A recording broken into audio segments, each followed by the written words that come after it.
आणि स्वानंदी बरी होईल ना? स्वानंदीच्या बाळाला काही होणार नाही ना? स्वानंदीला काही होणार नाही ना? म्हणे काय झालंय? स्वानंदी कुठे आहे? म्हणे काय झालंय? कुठे? सांग ना, बोल ना काहीतरी. सर नमस्कार. हे बघा, स्वानंदी माझी सून इथे ऍडमिट झालेली आहे. काय जी काही ट्रीटमेंट लागेल ती द्या. पैशाची काळजी अजिबात करू नका तुम्ही.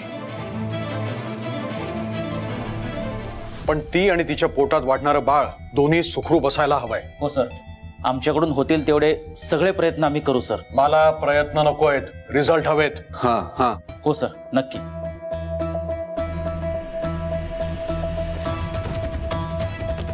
हे बघ मणी, मी आलोय ना, अजिबात काळजी करू नकोस. तुझा माझ्यावर विश्वास आहे ना?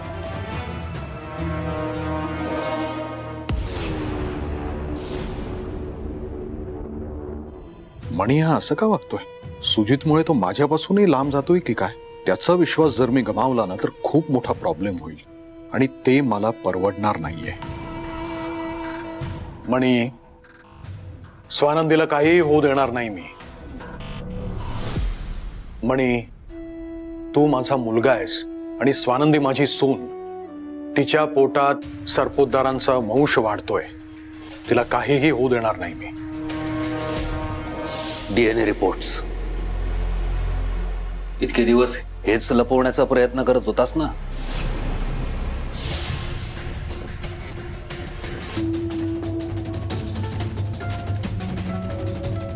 नीलम, मी आलोय ना, तू काळजी करू नकोस.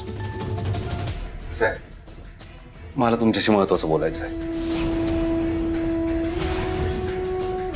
मला माहितीये म्हणे तू काय सांगणार आहेस ते, आणि ते तुम्हाला सांगितल्यावर मी जर लगेच ऍक्शन घेतली नाही तर तुला ते आवडणार नाही. तू माझ्यावर नाराज होशील आणि मला ते परवडणार नाहीये. मला इथून लगेच निघून जायला हवं. पण कसं जाऊ?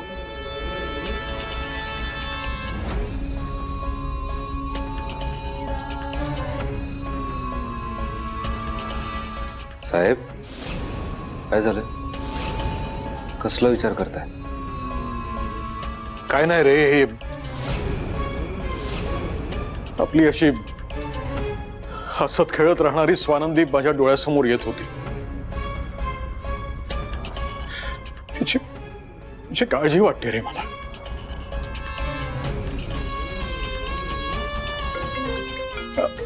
एक मिनिट हा.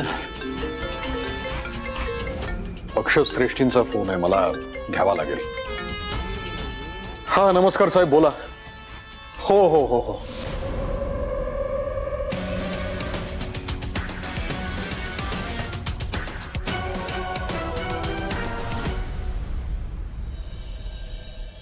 काय म्हणाले डॅड? येत आहेत. मी फोन केला ना त्यांना.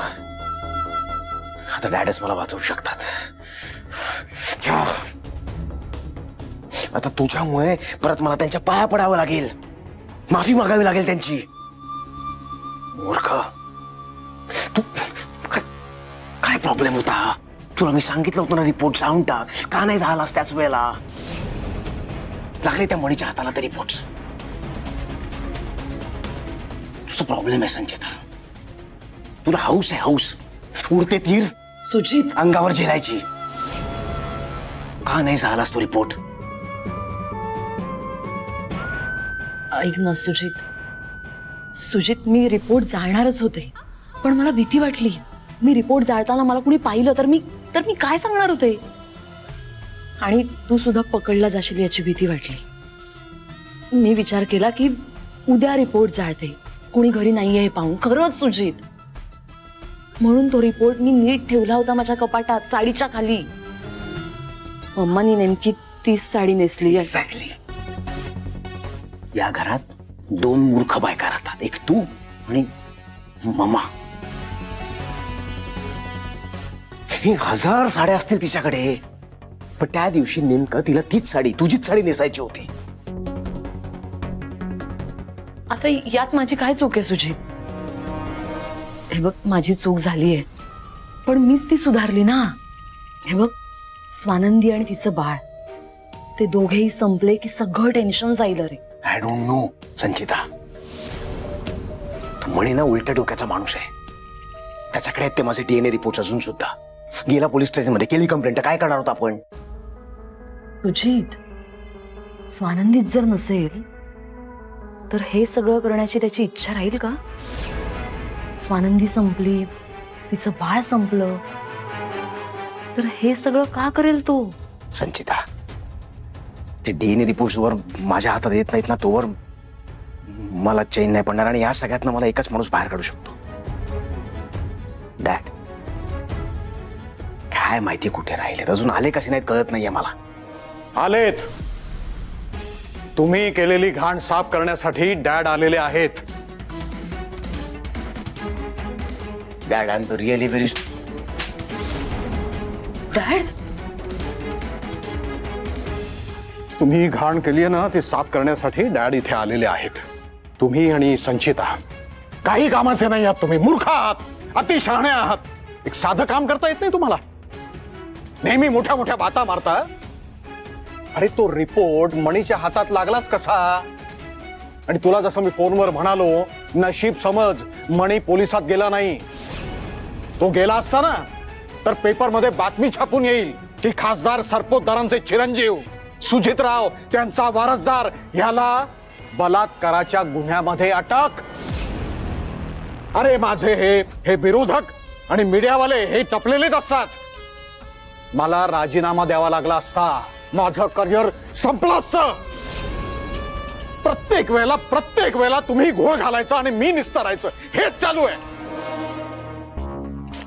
Sorry dad, I am really very sorry.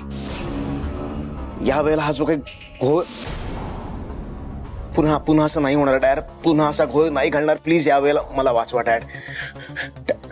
Dad, मला जेलमध्ये नाही जायचं डॅड. प्लीज मला जेलमध्ये नाही जायचं. मला काही करून वाचवा डॅड, प्लीज.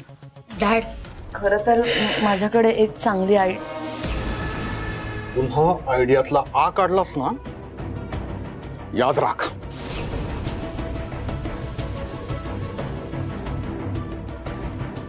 या प्रकरणात मलाच लक्ष घालावं लागेल. आता बघतो काय करायचं ते.